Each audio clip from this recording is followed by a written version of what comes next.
How cult leaders control your mind, and you don't even know you think it could never happen to you. But cult leaders don't target the weak. They target the unaware. They don't need chains to trap you. They only need your trust. Cults don't start with mind control. They start with love. And by the time you notice what's happening, it's already too late. This is how cult leaders control your mind, step by step, without you ever realizing it. Tactic 1. Love bombing. The first tactic is called love bombing. You're showered with compliments, attention, warmth. They say you're special, chosen, seen. And that rush of belonging? It's addicting, but it's bait. Once you're hooked, that love becomes conditional.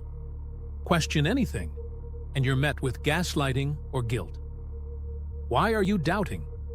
Don't you trust the group? The praise was never love. It was leverage. Tactic 2. Isolation. Next, they begin to isolate you.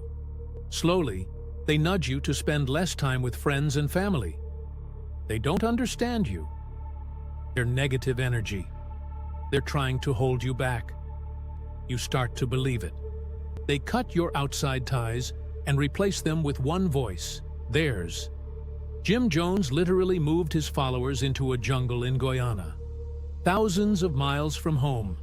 No phone, no TV, no outsiders.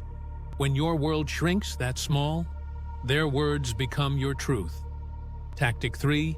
Rituals and group pressure. Then, they bring in repetition. Meetings, chanting, confession sessions, over and over.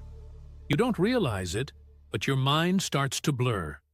What you think becomes what they say. You look around. Everyone is obeying. Everyone is clapping. Everyone is smiling. So, you do too. That's the power of the group. Social pressure becomes obedience. Tactic 4. Shame and public control with NXIVM. But what if you don't obey? Then comes the shame. In NXIVM, the so-called self-help cult, people who questioned Keith Raniere were humiliated. They were called weak, disloyal. Some were even forced to reveal their deepest secrets, then blackmailed if they tried to leave. They weren't just afraid of the leader. They were afraid of each other. That's how deep control runs. Case study, Jonestown. In Jonestown, Jim Jones had it all. Isolation, rituals, peer pressure, control. He starved his followers, then made them thank him for abundant food. He forced them to rehearse death until the day it became real. On November 18, 1978, over 900 people, men, women, and children, drank poison at his command. Not because they wanted to die, but because they no longer knew how to say no. Outro and warning. Here's the terrifying truth. The same tactics still work today. In small cults, in online groups, in toxic communities. If someone love bombs you, asks you to cut off your friends, shames you for questioning, or tells you only they have the truth, run. CTA, soft ending.